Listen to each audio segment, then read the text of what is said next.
ang ating Bingo Plus, Miss Pinasaya! Ang saya-saya!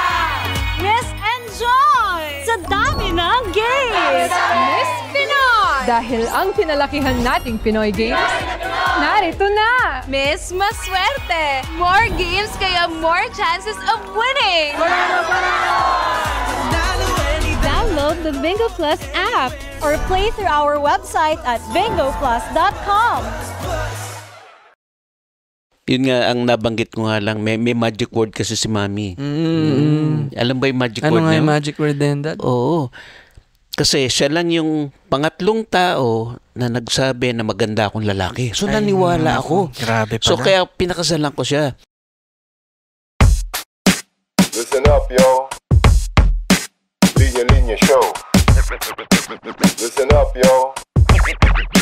Linya Linya Show. Listen up, yo. The Linya Linya Show bumabalik every week. Parang yo-yo sa office, sa condo, sa FX, sa kanto. Walang pinipili, basta pili. To the millions and millions of listeners and viewers around the world, welcome to the Linya Linya Show, powered by Linya Linya Studios. Oh my God, self-produced na tayo ngayon, guys. Hi, happy Sunday ang araw ngayon.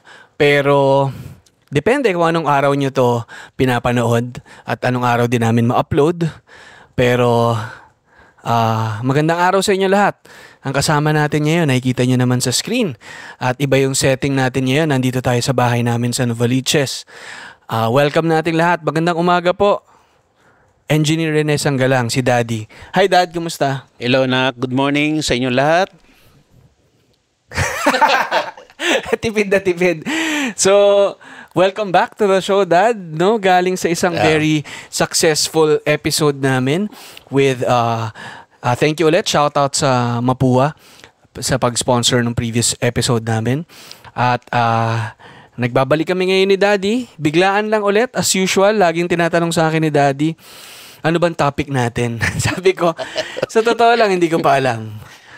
Pre-willing lang tayo, pre-willing. So ano lang tayo, tignan natin kung saan tayo dadalhin.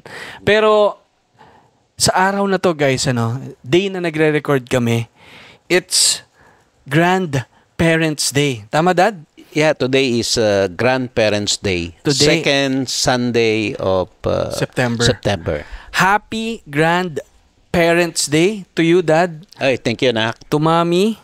Kahit na mga hindi pa sila masyadong mukhang grandparents. At saka sa lahat, kung may nakikinig sa atin na lolo't lola dyan, and syempre sa mga lolo't lola ng mga buhay natin, Happy Grandparents' Day. So medyo special pala tong episode natin, Dad, kasi pwede natin siyang tawagin. It's so happy na nabasa ko lang kanina sa dyaryo. Nakakatawa si Daddy pa nag-remind sa atin, So yung grandparents na dapat siguro nakakalimot na minsan, siya pa yung unang nakakaalam, no? Siya pa magre-remind. Nagpapaalala. And nakakatuwa lang si Daddy. Maya-maya, nanonood na sa YouTube ng Grandparents Day. Nag-search siya sa YouTube. Anong mga napanood niyo sa YouTube na ano daw? Doon ko na-discover kailan ba nag-umpisa tong Grandparents Day. Tuloy lang kayo, Dada. So, nag-umpisa pala to sa Amerika noong 1970. Merong isang 9-year-old girl na masaya siyang laging kasama yung mga grandmother niya, mga grandparents niya. So, nagkaroon siya ng idea, sumulat siya ngayon kay President Nixon at that time.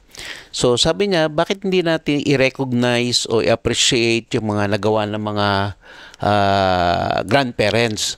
So it started there. Ang ano nito is yung batang babae na 9-year-old. Then it was approved in 1970 by President Nixon to celebrate this Grandparents' Day. Then sa Philippines, inadapt na rin natin to. Yeah, which is good.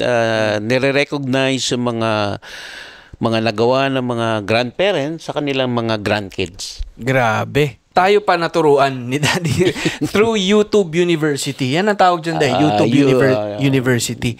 Na naging curious ako. Sabi ko, saan ba nag-umpisa to? It so happen na pinanonood ko yung sabi ko, ano ba yung mga parang nakakatuwa kasi, di ba? May mga grandparents song, mga ganong kanta in appreciation dun sa mga lolo. So parang totoo ako kanina. Then naano ko na rin na saan ba nag-umpisa to? Na-research ko siya.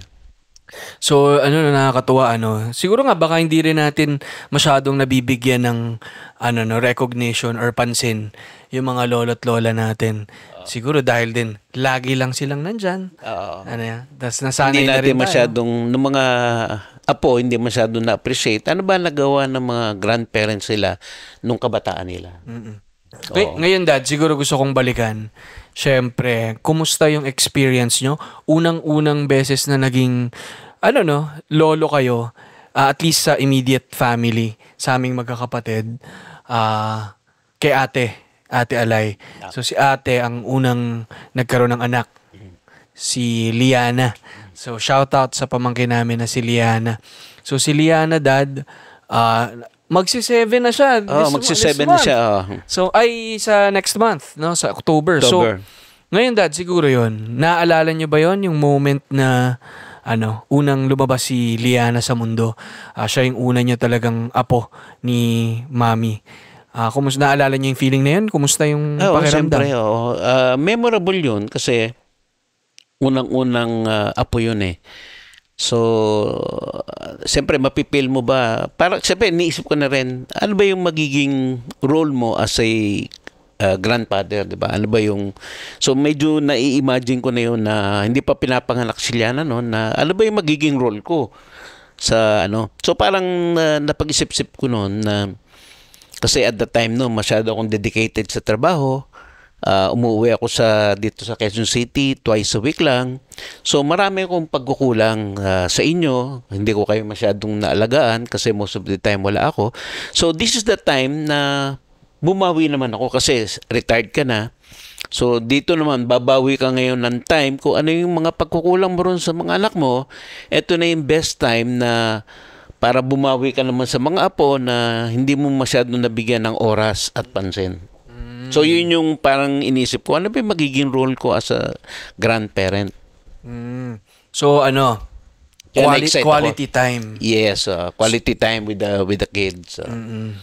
So, syempre, si Liana, syempre nakabukod sina ate. From time to time, nakakauwi sila dito sa Nova o kaya kinikita natin sila somewhere, doon nagkakaroon ng oras with the kids. So, syempre, iba rin yung situation yun noon, Dad, sa amin. And I think most of our parents, most of our yung dad or mom natin sa generation natin, mga fellow 22s, karamihan sa kanila at very common noon na nagtatrabaho ang mga tatay. Mas predominant syempre yung mga tatay pero may mga nanay din. Pero common talaga na halos magdamag nagtatrabaho yung mga magulang. Yeah, correct. And then konti lang yung oras na lang pag-uwi, Iba pa kapag yun nga may mga parents na OFWs. Talagang masyadong mahaba bago makauwi. Mahabang panahon. Mahabang panahon. Sa inyo naman, Dad, sa case naman ni Daddy, since nasa Nova kami and then sa Laguna yung trabaho niya, sa Cavite, yun naman, parang weekends ang uwi. So kakaiba yung setup naman talaga pagdating sa sa generation ninyo, then sa generation naming mga anak with parents. Swerte yung mga iba siguro na talagang nandyan lagi.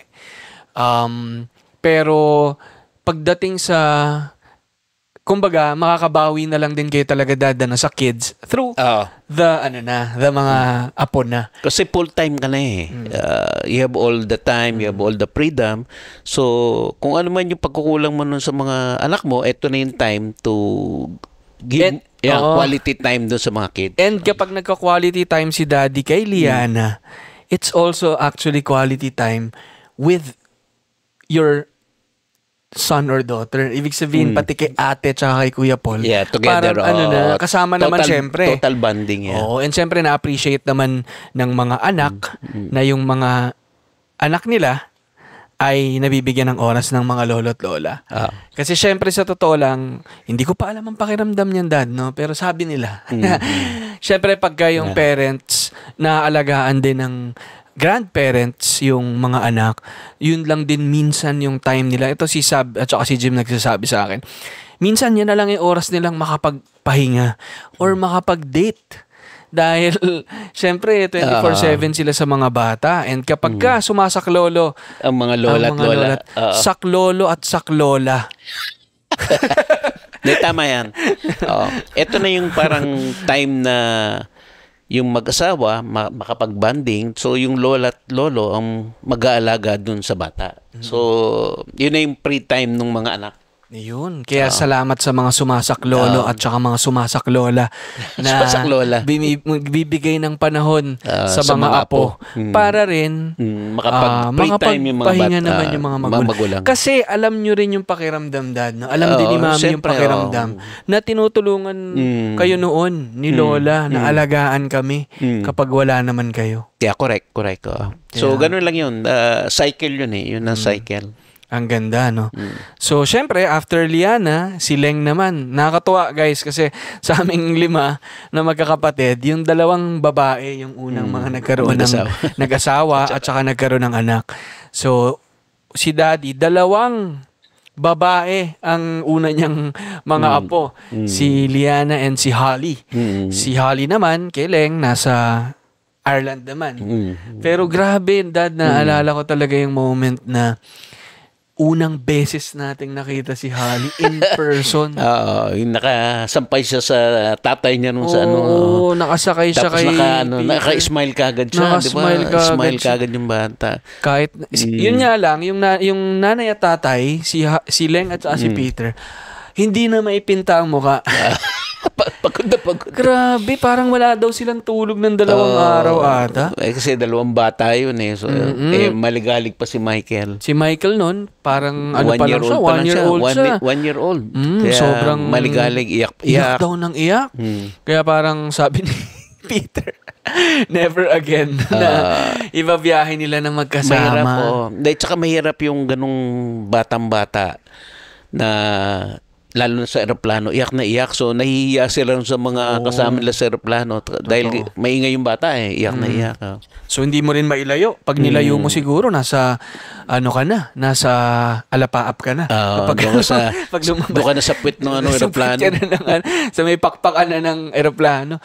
Pero, kumusta naman, Dad? No? First time naman na may apo kayong lalaki, si Michael. Ano rin naman ang pakiramdam? Medyo naiba ng konti kasi nalahian nga eh. Nalahian ng Iris. So nung unang balita nung nanganak yung 2 na yon, blue eyes at saka red hair. Sabi ko, ano kaya itsura ng itong bata? Pero mo red hair tsaka blue eyes.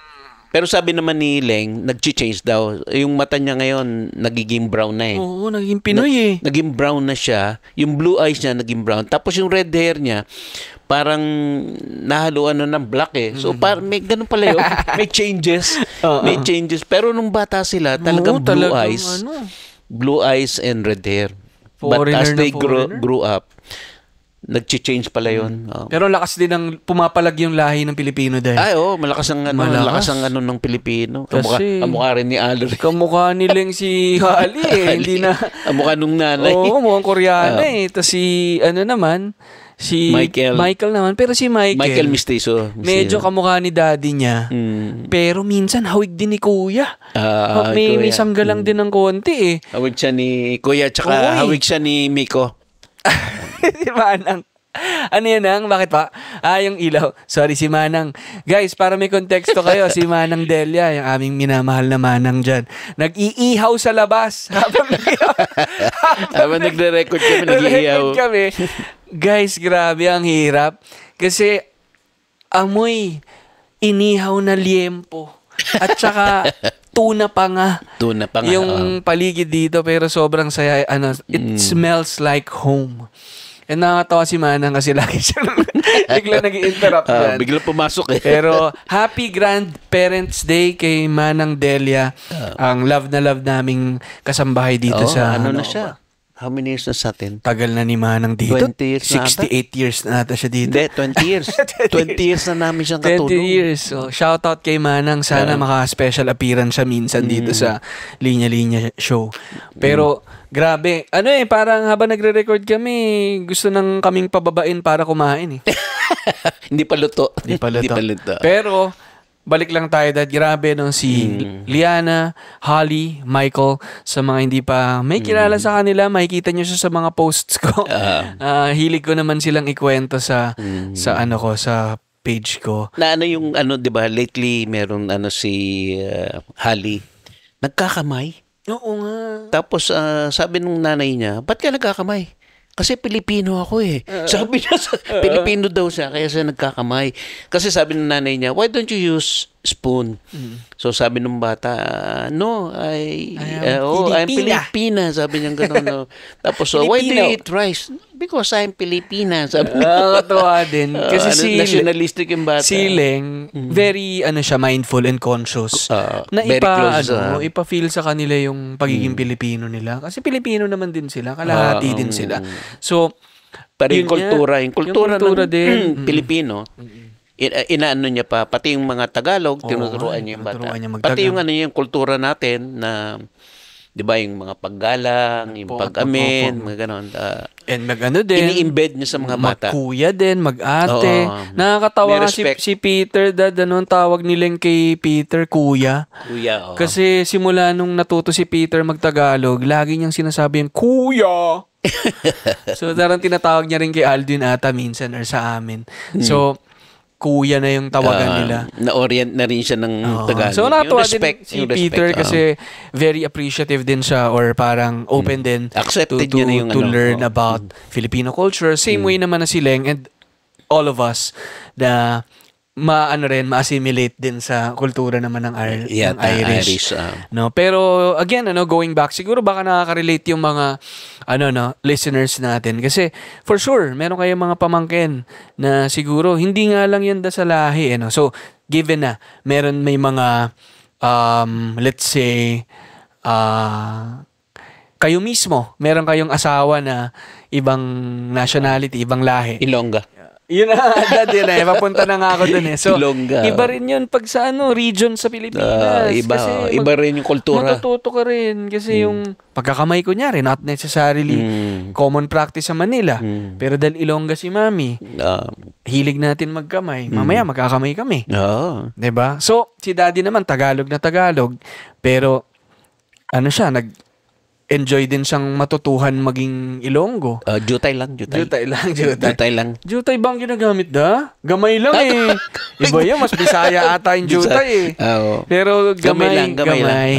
So nakakatuwa, na may ganong mga adjustments din. And, you have to learn kasi siyempre, magkasama kayo lagi. Then, most of the time, yung mga si mami mo kasi andito yung mga kapatid niya, yung mga katulong puro mga Ilongga. So siyempre ang salita nila Ilongga, mapapersa kayo, maririnig mo kasi kung yung pinag-uusapan. So at least ikaw mako-convert.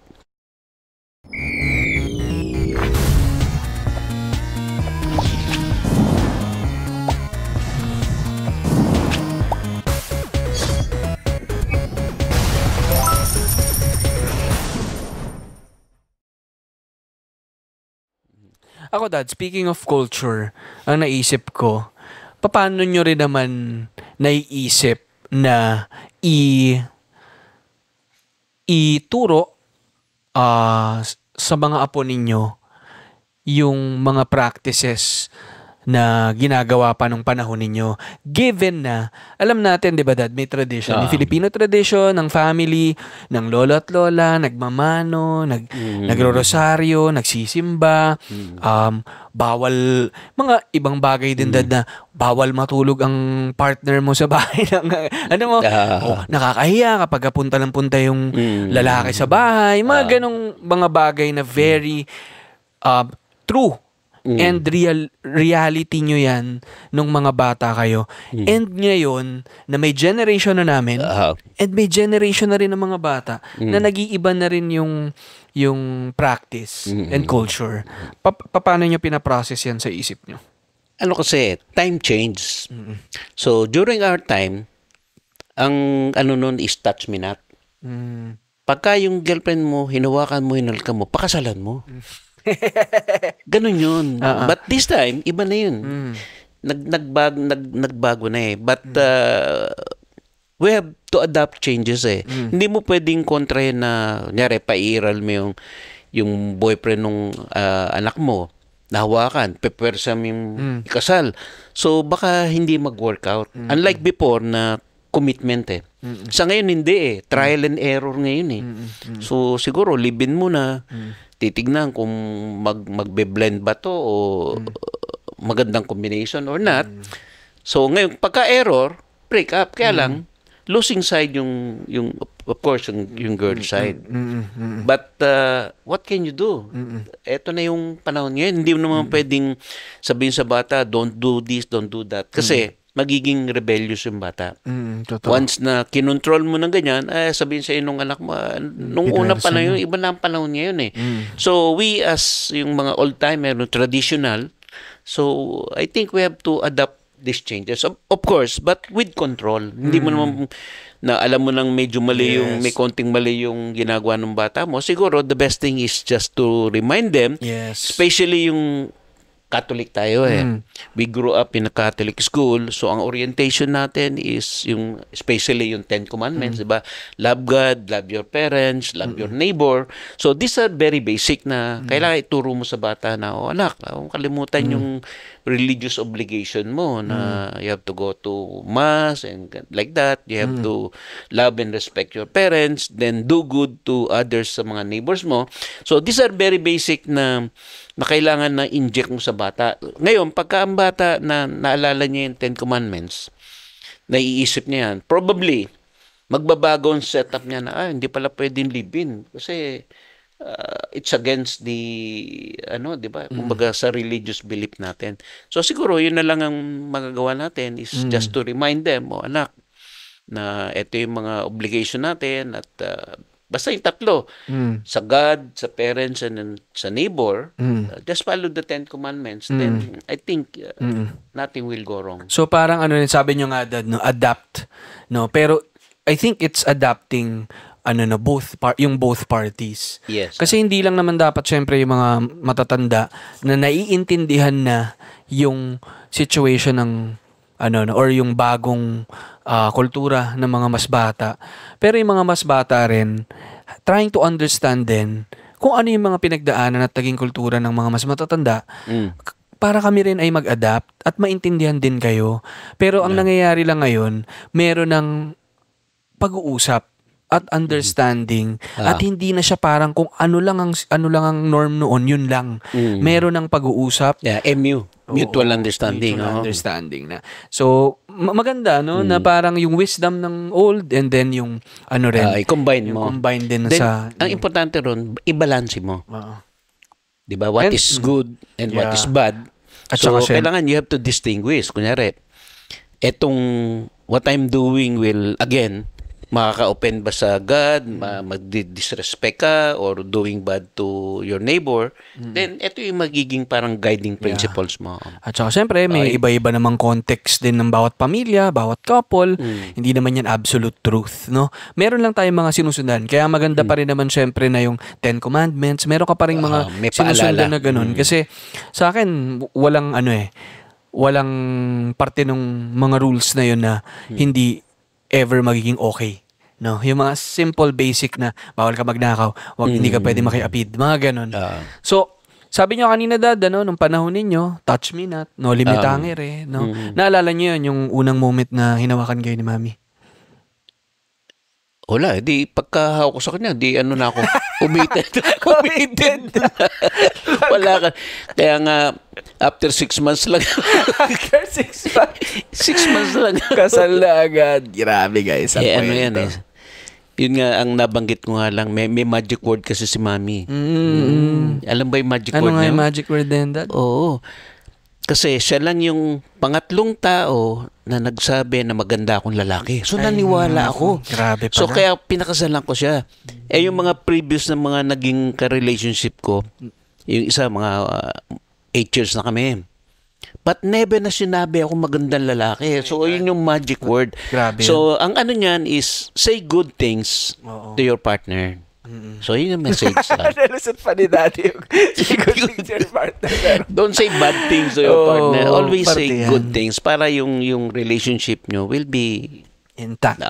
And ang ganda kasi yan yung mga guiding principles ni Daddy. That's why tumagal sila ni Mami ng ganito at going strong. Ilang taon na ulit kayo, Dad? 40 plus. 40 plus years na kayo. Abot na ng golden. We met 1979. Then, 1981, pinanganak si ate mo. Oh, wow. 1929, mag-50 years na kayo. Hindi, pagka 29, ay, 1929, 2029. 40 years. More than 40 years. Magiging 50 na. Oh, 50 na pala. 50 years Wow, na. so, wow, konti na lang mag-golden na. Pero guys, sabihin ko sa inyo, hindi ako nagluloko. Pinost ko nga to kanina. Nag-jogging kami kanina, nakakatawa kasi magkasama kami ni Rach. Pumunta si Rach dito sa Nova from Marikina. Tapos niyaya niya si Daddy kami na mag-walking at jogging. At ayun, nag-jogging kami ni Rach. Tapos ayun, magka-holding hands. Grabe naman. Hindi mo kinuha ng litrato? Kinuhanan ko. Pinost ko pa. Parang hindi ko ata nakita. Ayan, dyan sa Facebook mamaya. Sorry, yan ang secret na for more than 40 years, kahit na natutulog kami, mag-holding hands kami. Yung very important sa mag-asawa. Never separate bed, never separate room. Once you na ginawa mo yan, kunyari, nag-away kayo, nag-separate kayo ng room, tapos hindi nyo sinetel. All the way, tuloy-tuloy yan hanggang sa mga wala na kayong communication and yun nung mag-i-start ng breakup. So, alam ko na mangyayari yun eh. That's why I don't want it to happen. Tama, no? So, ang lesson dyan is, kung meron kang disagreement, hanggat maaari, kailangan give way yung one side eh. Kasi pagka both of you are medyo mainit, then hindi nyo masasettle eh. So, ako, malakas ang pasensya ko dyan. So, yan ang training ko eh. Yan ang epekto sa akin ng karate, yung how to become patient. So, kanina lang yung example. Nagmamaneho tayo. Bigla tayong kinat ng taxi. So, nakita mo ba ako nag-react? Kulang ako. Pero yung kayong tatlo, ang reaction nyo, iba ang reaction nyo eh. Diba? Kasi doon mo makikita yung patience. Grabe, ako binuksan ko lang yung bintana, mainit kasi. Binuksan ko yung bintana. Sabi ko, ready na ako eh. Kaya kumunting tayo kanina noon kasi grabe. mukhang kasi nagsiserve siya, nagsisigsag siya. Wala siya sa sarili niya. Wala sa sarili siguro yung UV. Ano siya. So wala siya sa bigla na lang mukhang either gumanon. puyat yun or medyo may hangover. So he's not in a good condition. So ngayon yun yung gusto kong banggitin sa the best example ng patient is yung through traffic. So, diyan mo makikita how patient is a person. Pagka mainit ang ulo, makikita mo, nag-react agad. Then, saying bad things. In the next episode natin yung topic na yan, yung sa traffic and yung being patient. Feeling ko maraming matututo dyan eh. Pero ang gandang topic nun. Pero yan, yung mga sinasabi ko lang na guys, na syempre yung wisdom ng mga grandparents natin, lalo na habang tumatanda sila, kumakapal yung experience nila. Mahalaga rin na makausap natin sila para matuto tayo from their experience as much as we're also trying to teach them sa mga sarili naman nating karanasan na mga bago na hindi naman nila naranasan. So magandang exchange yan. So ako ngayon sa mga nakikinig, we're compelling you. Sana kausapin nyo mga lolo't lola nyo. Kung may mga anak na kayo, may mga pamangkin kayo, give them time, parang make sure na may time sila. Kailangan medyo communicate sila with your lolas, lolo. Then ask them yung kanilang wisdom, experience, then mas marami silang may share sa inyo. And ikakabit ko doon yung tinuturo ni Daddy na patience. I hope we are all, we all are, ang hirap i-Englishin, pero sana lahat tayo maging pasensyoso sa mga lolo't lola natin at mas maging mindful tayo sa kanila bilang syempre, tumatanda sila. May edad na yun, iba na rin yung kanilang galaw, yung kanilang isip. Panahon naman na nung payback ang mga apo. Sila yung very patient nung bata tayo na inaalagaan tayo. Mga apo naman, mga anak, sana maging patient tayo sa mga lolo't lola natin. At batiin nyo sila ng Happy Grandparents Day. Kahit na hindi na Grandparents Day ngayon, sana hindi lang natin hintayin yung araw na yan at maging give time to your grandparents. Appreciate nyo yung mga nagagawa nila. Then lalo pang ma-extend yung life ng grandparents nyo. Kasi pagka masaya yung mga grandparents nyo, mas sahaba ang buhay. Yun. Yan po ang ating Granddaddy Diaries episode. Special, no? Kakaiba. Pero tuloy-tuloy ang Daddy Diaries na sub-show at segment namin ni Daddy. Ito pa rin yung panahon namin na makapagkwentuhan ng konti. Labas sa dami ng ginagawa sa trabaho. Si Daddy naman, busy rin dito sa bahay. Ito rin yung namin, panahon makipagpalitan. And again, I hope kayo rin sa mga kanya-kanya ninyong mga daddy, mommy, mga tito, tita, spend time with them at makipagkwentuhan din kayo sa kanila para rin marami kayong matutuhan from each other. Yeah, correct. Ayun. Yung na-mention mo kanina yung wisdom. Age is just a number. So, sabihin sa'yo, getting old is not, it's not yung physical appearance, but ang importante dyan is, as you grow older, yung wisdom. So, learn from your grandparents. Marami silang wisdom na maituturo sa inyo. Yun. Grabe, mapabaon natin ni Daddy sa atin. Thank you so much, Dad, for this episode. Thank you, anak. At happy uli ako at nagkaroon tayo uli ng ganitong pag-uusap. Although wala tayong topic. Yun, meron na. Nagkaroon agad. na naging Grandparents Day. So, again, dun sa mga apo-apo, batiin nyo uli ang inyong mga lola at lolo and communicate with them. So, yung once na happy ang mga lola at lolo nyo, then ma-extend pa yung kanilang buhay. Yun.